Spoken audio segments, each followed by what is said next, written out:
आदरणीय दर्शकहरू नमस्कार। कार्यक्रम अर्थ सरकारको यो नयाँ श्रृङ्खलामा तपाईँलाई स्वागत छ। म सुरज प्याकुरेल।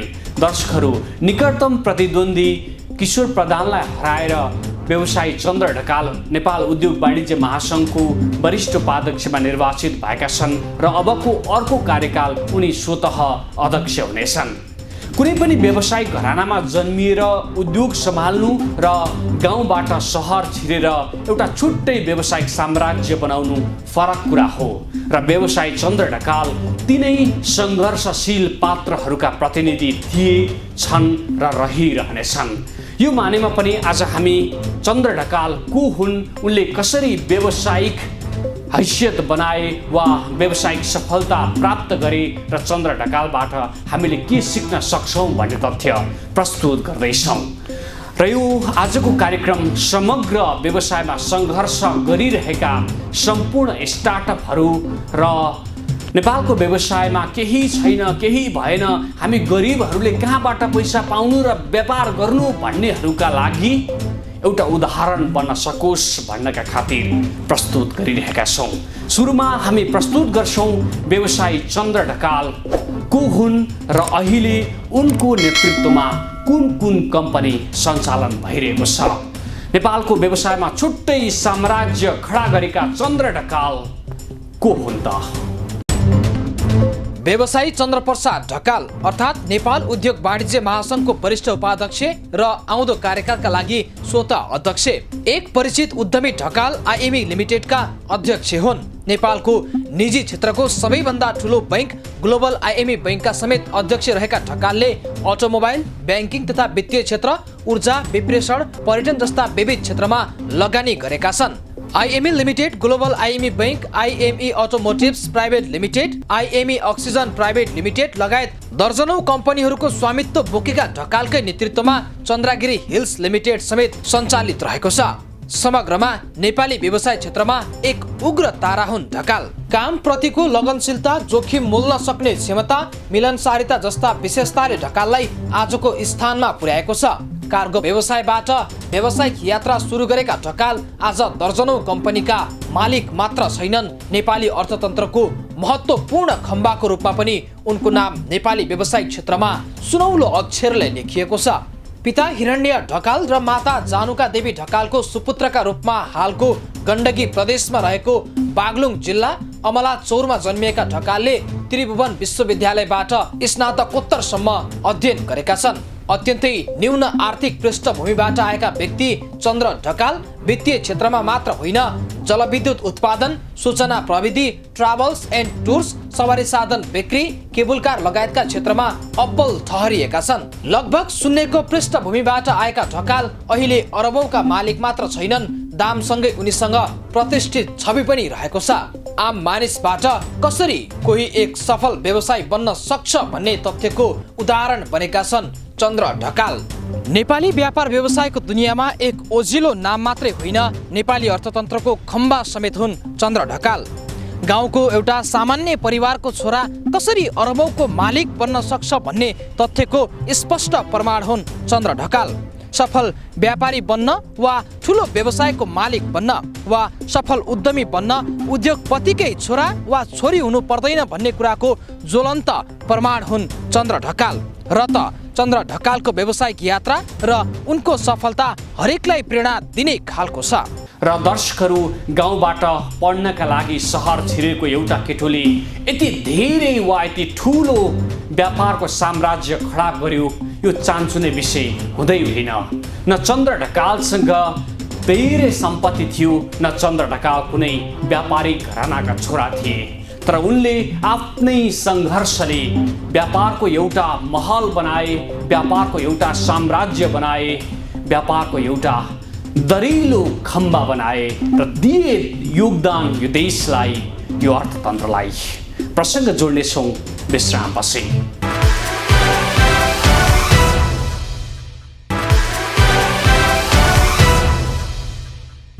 विश्रामपछि पुनः एकपटक स्वागत छ कार्यक्रम अर्थ सरकारमा। र आजको अर्थ सरकारमा हामी व्यवसायी चन्द्र ढकालका बारेमा तथ्यहरू प्रस्तुत गरिरहेका छौँ। र सुरुमा यो देशमा जुन बेला विदेशमा रहेका नेपालीहरूले नेपालमा पैसा पठाउनका लागि सहज माध्यम पनि थिएन। त्यति बेला चन्द्र ढकालले IME सुरु गरेका थिए र IMEबाट आफ्नो व्यवसायको छुट्टै संसार बनाएका चन्द्र ढकाल यति बेला सफल त छन्, तर उनको पृष्ठभूमि शून्यको पृष्ठभूमि छ र कम्ती दुःख गरेर आजको यो हैसियत आर्जन गरेका छैनन् चन्द्र ढकालले। अबको क्रममा हामी चन्द्र ढकालको केही विगततर्फ फर्कँदैछौँ। उनले कस्तो सङ्घर्ष गरे वा कस्तो पृष्ठभूमिबाट उनी काठमाडौँ आए, काठमाडौँमा के गरे र आजको यो विशाल व्यापारिक साम्राज्य खडा गर्न सफल भए। लागौँ उनको विगततर्फ। व्यावसायिक दुनियाँमा आफ्नो फरक नेतृत्वदायी क्षमता देखाएर सबै व्यवसायीहरूको साझा प्रेरणाको स्रोत बन्न सफल भएका ढकालको विगत त्यति सहज र सुखमय थिएन। SLC दिउन्जेलसम्म उनी मामा घर बसेका थिए। घाँस, दाउरा, मेलापात यस्तै थियो उनको दैनिकी।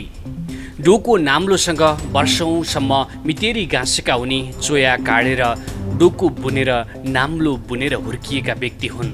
आज गाउँ गाउँमा बस्ती बस्तीमा भविष्य खोजिरहेकाहरूका लागि उनको विगत एक उदार पाठशाला हो। जीवन सधैँ सहज र सरल कहाँ हुन्छ र दुःखका पहाड आइपुग्छन्, पीडाका भेल आउँछन्। बस आत्तिनु र मात्तिनु हुँदैन।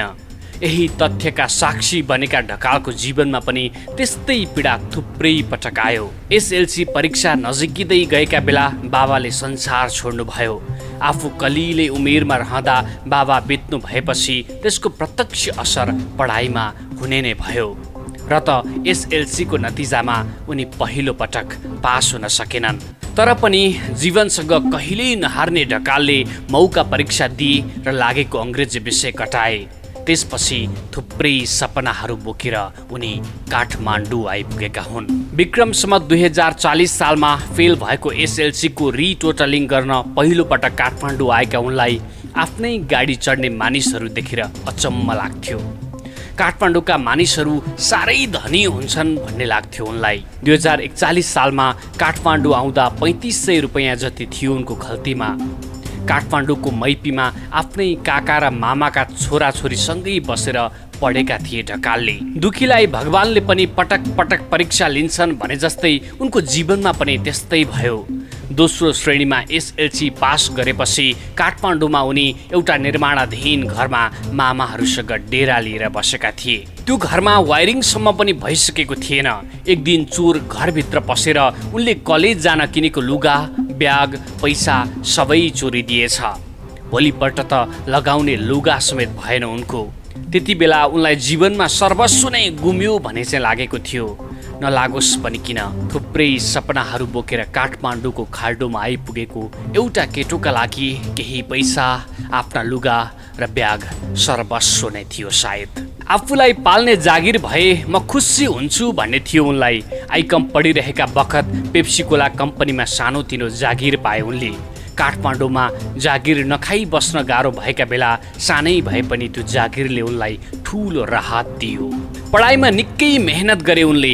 अङ्ग्रेजीमा कमजोर भएकाले पनि उनले झन् बढी मेहनत गरेर पढे। मेहनत गरेर नै उनले वाणिज्य ब्याङ्कमा नाम समेत निकाले। अहिले आफ्नो गाउँठाउँका थुप्रैलाई उनले आफ्नो कम्पनीमा जागिर दिएका छन्। तर त्यति बेला उनलाई साथ दिने कोही थिएनन्। तर उनले हिम्मत नहारी पढे र वाणिज्य ब्याङ्कमा जागिर खान थाले। ब्याङ्कमा खाएको जागिरले पनि उनलाई जीवनमा नयाँ काम गर्ने ऊर्जा दियो। उनले वाणिज्य ब्याङ्कको विशाल बजार स्थित शाखामा काम गर्दै गर्दा त्यहाँ व्यवसायीहरू व्यावसायिक कारोबार गर्न आएका बेला उनलाई लाग्यो व्यापार गर्न पाए अझ राम्रो कमाई हुने रहेछ। उनी अरू जस्तो 10-5 को जागिर सकेर घर जाँदैनथे, थप काम गर्थे। त्यो बेला नेपाली माल सामान विदेश पठाउन राम्रो कार्गोको सुविधा छैन भन्ने थाहा पाएपछि उनले त्यही व्यवसाय सुरु गरे। सुरुमा गरेको व्यापारमा धेरैले साथ दिने अवस्था थिएन। उनले ब्याङ्कमा आफ्नो व्यवसाय विस्तारका लागि ऋण मागे। तर हाकिमले ऋण लिएर व्यापार गर्ने हो भने बरु जागिर छोड भनेपछि उनले त्यही गरे। उनका लागि सो जागिर नै जीवन जिउने आँट थियो। केही दिन त पीडा भयो, तर रिस्क लिनुपर्छ भन्ने थाहा पाएका उनले रिस्क नै लिन चाहे। त्यति बेला विदेशमा बस्ने नेपालीहरूका लागि पैसा पठाउने भरपर्दो माध्यम थिएन। यही कुरा बुझेर उनले पछि रेमिट्यान्स कम्पनी खोलेका थिए र यही कम्पनीबाट उनले आफ्नो छुट्टै संसार बनाए। सानो लगानीबाट सुरु भएको आइएमईले अहिले वार्षिक खरबौँको कारोबार गर्छ। नेपाली अर्थतन्त्रमा आइएमईले दिएको योगदान साँच्चै अनुकरणीय छ र यसको योगदानको कथा लामै छ। उनले सुरु गरेको आइएमई अहिले बजारको साह्रै ठुलो ब्रान्ड बनिसकेको छ र आइएमईसँगै उनका दर्जनौं अरू कम्पनीहरू पनि आफ्ना ठाउँमा साह्रै अब्बल बनेर सेवा दिइरहेका छन्। जस्तो अवस्था आउँछ त्यसलाई अवसर बनाउनुपर्छ र मेहनत गर्नुपर्छ भनेर हरेक घटनालाई सकारात्मक रूपमा हेर्ने ढकालले समयलाई चिने र सफल बने। जीवनमा केही न केही गरिरहनुपर्छ भन्ने सोच बोकेका ढकाल यत्तिकैमा रोकिएनन् र अहिले चन्द्रगिरी हिल्स लिमिटेडमा पनि उनको ठुलो लगानी छ र यस्तै दर्जनौं कम्पनीहरू छन् जहाँ चन्द्र ढकालको लगानी छ, पसिना छ, मेहनत छ र त आज उनी सफल छन्। जीवनभर काम गर्ने सोच छ चन्द्र ढकालको। काम गर्दै जाँदा समयले जहाँ पुर्याउँछ खुसीले त्यही पुग्नुपर्छ भन्ने मान्यता छ उनको।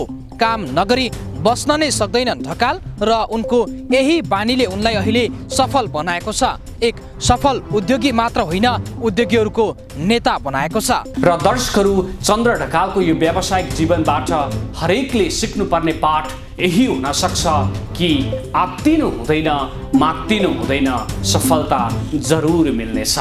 प्रसङ्ग जोड्नेछौँ विश्रामपछि।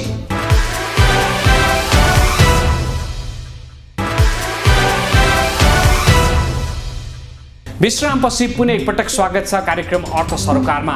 आजको अङ्कमा हामी व्यवसायी चन्द्र ढकालको जीवनी प्रस्तुत गरिरहेका छौँ र आम नागरिकहरू, आम व्यवसायीहरू, आम स्टार्टअप गरिरहेका अहिलेका युवा युवतीहरू जसले व्यवसायमा सङ्घर्ष गरिरहेका छन् उनीहरूले व्यवसायी चन्द्र ढकालबाट केही सिकुन् भन्नका खातिर आजको कार्यक्रम प्रस्तुत गरिरहेका छौँ। र हामीसँग के छ र व्यापार गर्न, वा हामी ट्यालेन्ट मान्छे होइनौँ, कसरी सकिन्छ र व्यापार गर्न भन्नेहरू र त्यसै भनेर विदेश भाषिनीहरूका लागि पनि आजको कार्यक्रम समर्पित छ। र आम नागरिकले, आम व्यवसायीले वा व्यवसायमा सङ्घर्ष गरिरहेका सबैले चन्द्र ढकालबाट के सिक्दा राम्रो वा के छ त्यस्तो चन्द्र ढकालमा जो तपाईँ हामी सबैले सिक्नुपर्छ सफल बन्नका लागि। चन्द्र ढकालबाट आम मानिसले के सिक्ने, कसरी सफल बन्ने भन्नेहरूका लागि उनी खुला किताब हुन्। नम्बर 1, इमान्दारिता। व्यवसायमा उनी सधैँ इमान्दार बने, कहिले पनि कामलाई सानो ठुलो भनेनन्। जे गरे इमान्दारिताका साथ गरे। कार्गोमा काम गर्दा होस् वा ग्लोबल आइएमई बैंकको अध्यक्षको रूपमा उनी सधैँ इमान्दार व्यवसायका रूपमा चिनिन्छन्। नम्बर 2, सहजता। चन्द्र ढकाल साह्रै सहज व्यक्तिका रूपमा चिनिन्छन्। उनी डाउन टु अर्थ व्यवसायीका रूपमा परिचित रहेका छन्। सबैसँग खुलेर बोल्छन्, हाँसेर व्यवहार गर्छन्। म ठुलो मान्छे हुँ भनेर कहिले पनि घमण्ड गर्दैनन् र त आज सबैका प्यारा बनेका छन् चन्द्र ढकाल। नम्बर 3, लगनशीलता। उनी काम नगरी बस्नै सक्दैनन्, काममा साह्रै लगनशील छन्। आजका दिन पनि उनी दिनमा लामो समय काम गर्छन्। नेतृत्वकर्तामा हुनुपर्ने गुण मध्ये लगनशीलता महत्त्वपूर्ण गुण हो भन्ने तथ्य बुझेका छन् उनले र त निकै मेहनत गरिरहन्छन् उनी। नम्बर 4, गतिशीलता। सफल मानिसहरू रोकिनुहुन्न, उनको यही सिद्धान्तले उनलाई यहाँसम्म ल्याइ पुर्याएको छ। उनी गतिशील छन्। उनी कार्गोमा काम गर्दा जति गतिशील थिए आज मात्र बाटो वा तरिका फरक भएको छ, तर उनी त्यति नै गतिशील छन्। नम्बर 5, धैर्यता र सहनशीलता। उनले जीवनमा धेरै दुःख भोगे, तर उनले सफलताका लागि धैर्य राखे। हरेक दुःखलाई सहेर अगाडि बढे र त आज उनी सफल भएका छन्। धैर्यता र सहनशीलताले उनलाई निकै माथि पुर्याएको कुरामा कुनै शङ्का छैन। नम्बर 6, आत्मविश्वास। जीवनमा सफल बन्न चाहने मुख्य कुरा नै आत्मविश्वास हो। चन्द्र ढकालले आफूलाई विश्वास गरे र त आज उनी सफल छन्। यो र आत्मविश्वासले नै उनलाई सफल उद्योगी मात्र होइन, उद्योग व्यवसायीहरूको साझा नेता समेत बनाएको छ। चन्द्र ढकाल कुनै व्यापारिक घरानामा जन्मिएका व्यक्ति होइनन्, न त उनी कुनै धनाढ्यका छोरा नै हुन्, तर उनी अहिले कुनै व्यापारिक घराना भन्दा कम हैसियत राख्दैनन्। भएर भएकाहरू भन्दा गरेर भएका चन्द्र ढकालहरू सधैँ सबैका लागि प्रेरणाको स्रोत जरुर बन्ने गर्छन्। र दर्शकहरू, साँच्चै चन्द्र ढकालसँग जे गुण छन् त्यो गुण तपाईँ हामीमा नहुन सक्छ वा एउटा मानिसमा भएको गुण अरूमा नहुन सक्छ। तर अहिले हामीले प्रस्तुत गरेका चन्द्र ढकालका यी गुणहरूलाई मनन गरेर अगाडि बढ्ने हो भने जागिरमा, व्यवसायमा वा आफ्नो गन्तव्यमा सफल हुन सायद असहज छैन होला। र यति आजको अर्थ सरोकार कार्यक्रम सम्बन्धी केही सल्लाह सुझाव वा प्रतिक्रिया भए स्क्रिनमा देखाइएको हाम्रो ठेगानामा सम्पर्क गर्न सक्नुहुनेछ। कार्यक्रमका सम्पूर्ण युनिटसँगै म सुरज प्याकुरेललाई पनि बिदा दिनुहोस्। नमस्ते।